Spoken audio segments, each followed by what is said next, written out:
लोकसभा चुनाव का आगाज होने के बाद आज आजमगढ़ में लोकसभा सदर प्रत्याशी भाजपा दिनेश लाल यादव निरहुआ ने आज चुनाव कार्यालय का उद्घाटन किया। वहीं इस चुनाव कार्यालय के उद्घाटन के दौरान पहले विधि विधान पूर्वक हवन पूजन का कार्यक्रम किया, जिसके बाद कार्यालय का फीता काटकर उद्घाटन किया। वहीं इस कार्यक्रम के दौरान दिनेश लाल यादव निरहुआ ने बताया कि यह कार्यालय 24 घंटे 30 दिन 12 महीने के लिए खुला रहता है। आज चुनाव कार्यालय को देख पूजा पाठ का व हवन का कार्यक्रम किया गया है। हम जनता के बीच में रहेंगे और कार्य करेंगे। वहीं उन्होंने मुख्तार अंसारी की मौत पर दुख प्रकट करते हुए कहा कि यदि कोई किसी पर आरोप लगाता है तो जांच होती है और वजह सामने आता है। साथ ही उन्होंने कहा कि पूरा देश राममय हो चुका है। भाजपा 400 प्लस सीट जीतकर सरकार बनाने जा रही है, जिसमें पूरा देश साथ दे रहा है। वहीं दिनेश लाल यादव निरहुआ ने विपक्ष पर हमलावर होते हुए कहा कि विपक्ष के पास कोई मुद्दा नहीं है, वह सिर्फ मुद्दे से भटकाने का काम करते हैं, वह सिर्फ ईवीएम पर सवाल खड़ा करते हैं। विपक्ष अब कहीं नहीं है, दूर दूर तक पूरा देश देख रहा। आगे जो प्रधानमंत्री का प्रण है उसे पूरा करने के लिए हम सभी कार्यकर्ता खड़े हैं। जब 400 सीट जीतकर प्रधानमंत्री को तीसरी बार सरकार बनेगी तो आजमगढ़ भी साथ रहेगा, जिसके लिए हम सभी कार्यकर्ता एक साथ डटे हुए हैं। और कुछ क्या कहा दिनेश लाल यादव निरहुआ ने, आइए हम आपको सुनाते हैं। आपका शुभारंभ हो रहा है, क्या कहेंगे?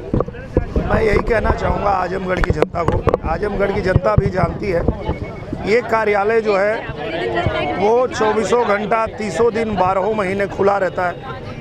और ये तो आज चुनाव के लिए पूजा पाठ हुआ है। बाकी ये कार्यालय हमेशा ऐसे ही रहा है, हमेशा रहेगा, क्योंकि हम लोग वो नेता नहीं हैं जो चुनाव में सिर्फ आएंगे, कार्यालय खोलेंगे, चुनाव लड़के चले जाएंगे। अभी वो लोग भी खोलेंगे, लेकिन आप देखिएगा चुनाव के बाद फिर बंद करके भाग जाएंगे। पर हम लोग तो यहीं रहते हैं, जनता के बीच में रह के काम करने वाले लोग हैं। लेकिन मेन तो वो लोग कहते हैं कि विकास उन्हीं के द्वारा किया गया है। 1.5 साल में आपके द्वारा केवल बातें की गई हैं, तो वो उनको जवाब आपको देना चाहिए कि ये जो विश्वविद्यालय बना है वो क्या सिर्फ बात है? जो संगीत महाविद्यालय बना है क्या वो सिर्फ बात है? जो हमारा रिंग रोड बन रहा है वो क्या सिर्फ बात है? जो हमारा बेलैसा का पुल बन रहा है वो क्या सिर्फ बात है? जो नई रेल लाइन पास हो गई वो क्या सिर्फ बात है? तो जवाब तो आप ही को दे देना चाहिए उनको। का अध्याय मुख्तार अंसारी का अंत हो चुका है और जिस तरीके से 2004 में जो है छात्र नेता अजित राय की हत्या हुई थी, उस पर जो है मुख्तार अंसारी के गुर्गों के इशारे पे जो है उस पर क्या कहेंगे?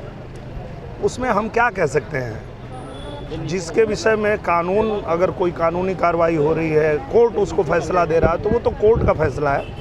बाकी जो उनका निधन हुआ है वो दुखद है और मुझे लगता है कि ये एक ऐसी चीज़ है जो किसी के हाथ में नहीं होती है। जीवन ईश्वर के हाथ में है, कब कौन चला जाए इसके बारे में कौन कह सकता है। लेकिन उनके परिवार वालों का तो भाजपा सरकार पर ही आरोप है, तो उसकी जांच हो जाएगी, जांच होकर पता चल जाएगा। अगर देखिए कोई भी किसी पे आरोप लगाता है तो उसकी जांच होती है और जो भी सच है वो सामने आता है। आपका गृह जनपद वहीं के रहने वाले, वो भी आप भी वहाँ हैं, तो क्या माहौल है इस समय वहाँ पर? आप क्या कह सकते हैं चुनावी या जो भी?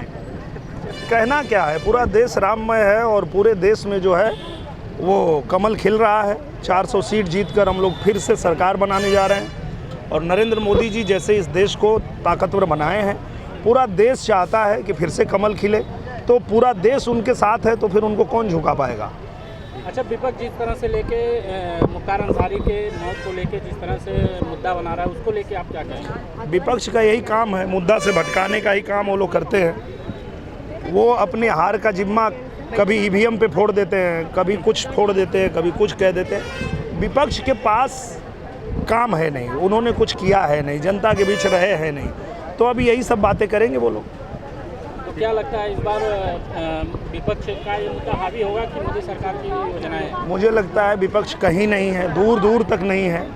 पूरा देश देख रहा है कि प्रधानमंत्री जी के नेतृत्व में हमारा देश कैसे आगे बढ़ रहा है और आगे भी जो प्रण लिया है प्रधानमंत्री जी ने उसको पूरा करने के लिए हम सब कार्यकर्ता खड़े हैं और उनके हम सिपाही हैं और उनके साथ हम लोग खड़े हैं।